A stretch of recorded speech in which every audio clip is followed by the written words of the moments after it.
Bismillahirrahmanirrahim. Manuver Gus Dur mengimbangi Israel.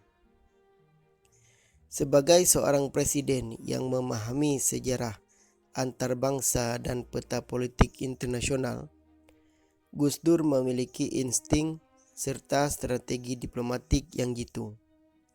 Pada masa awal menjadi presiden, Gus Dur dengan cekatan memetakan posisi Indonesia di kancah internasional dan dengan cepat membangun hubungan diplomatik antar negara-negara yang dianggap strategis. Gus Dur melakukan kunjungan internasional ke berbagai negara, dari Amerika Serikat, Eropa hingga negara-negara Asia. Gus Dur membuka poros Indonesia, Cina, dan India sebagai pilar ekonomi dan politik Asia. Selain itu, Gus Dur juga mengamankan jaringan US dan Australia yang merupakan jaringan politik, ekonomi, dan pertahanan internasional. Ketika Gus Dur menjadi presiden, pernyataan perdana dalam politik luar negeri ialah rencananya membuka hubungan dagang dengan Israel, serta memperbaiki hubungan diplomatik serta ekonomi dengan Cina dan India. Gus Dur memprediksi bahwa Cina dan India akan menjadi pilar ekonomi Asia yang penting untuk diajak kerjasama. Kepemimpinan dan perhatian mendalam Gus Dur terhadap politik luar negeri sedikit banyak tampaknya akan mengubah orientasi Deplu. Demikian tertulis dalam perjalanan politik Gus Dur. Mengapa dengan Israel? Dengan membuka komunikasi politik dan ekonomi dengan Israel, Gus Dur berupaya membereskan beberapa tantangan dengan sekali langkah. Gus Dur berupaya membenamkan keraguan dan musuh imajiner bangsa Indonesia akan profil negara Israel. Selain itu, Gus Dur juga sangat mengetahui jaringan Israel Amerika yang berpengaruh dalam bidang politik ekonomi dunia. Juga bagaimana kecerdasan Gus Dur untuk memanfaatkan celah dalam diplomasi konflik Timur Tengah.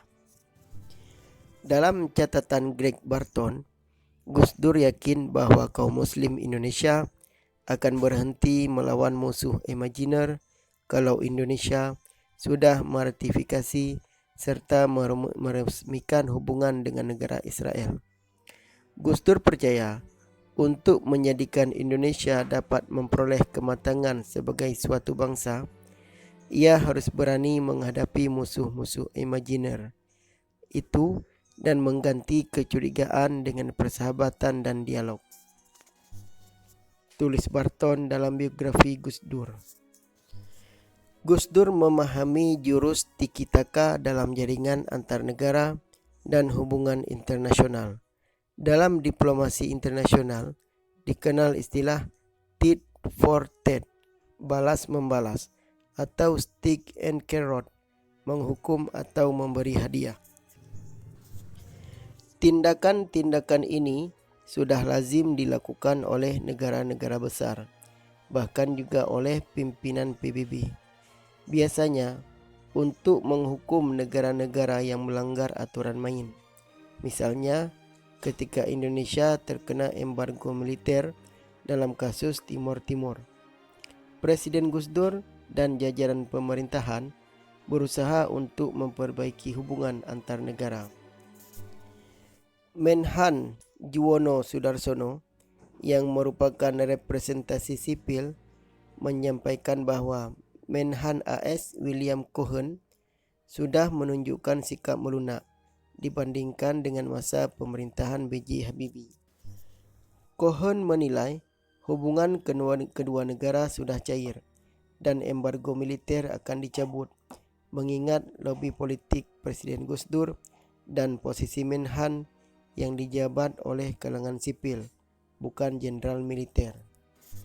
Setelah dilantik menjadi presiden, Gus Dur serius membenahi jaringan internasional dengan menguatkan struktur dan strategi politik internasional Indonesia. Alwi Shihab ditunjuk sebagai Menteri Luar Negeri. yang mencerminkan konsentrasi Gus Dur terhadap isu Timur Tengah sebagai titik pijak politik internasional bagi Indonesia. Dalam waktu cepat, pada pekan awal sebagai Presiden, Gus Dur mengundang 16 duta besar negara Arab untuk melakukan dialog tentang isu internasional dan diplomasi politik antar negara, termasuk Dubes Palestina Rebihi Yi Awad. Langkah Gus Dur ini menghapus kecurigaan negara-negara Arab tentang manuver Gus Dur membangun hubungan diplomatik dengan Israel. Wacana hubungan diplomatik antara Israel dan Indonesia menghangat ketika Menlu Alwi mengungkapkan rencana dibukanya hubungan dagang Indonesia dan Israel. Pernyataan ini menindaklanjuti pidato Gus Dur dalam seminar Indonesia Next di Denpasar, Bali pada akhir Oktober 1999. Ketika itu, Gus Dur menyatakan pentingnya kerjasama ekonomi dengan Israel tanpa membuka hubungan diplomatik. Menurut sang presiden, hubungan diplomatik antara Indonesia dan Israel memang belum sepenuhnya diperlukan, mengingat konteks politik saat itu. Namun, ada sebuah rahasia yang tidak banyak diketahui publik. Apa itu? Gus Dur memberi syarat agar Indonesia dilibatkan dalam proses perdamaian di Timur Tengah. Dengan demikian, Indonesia sebagai negara Muslim terbesar di dunia akan didengar di ranah internasional. Manuver Gus Dur dalam politik internasional menunjukkan kecerdasannya dalam mengelola jurus diplomasi. Gus Dur tidak sekedar presiden kiai, ia juga memahami peta politik internasional sekaligus mampu berkomunikasi dalam politik tingkat tinggi, keahlian yang jarang dimiliki presiden-presiden setelahnya. Munawir Aziz, Wakil Sekretaris Lembaga Ta'lif Wan Nashr PBNU.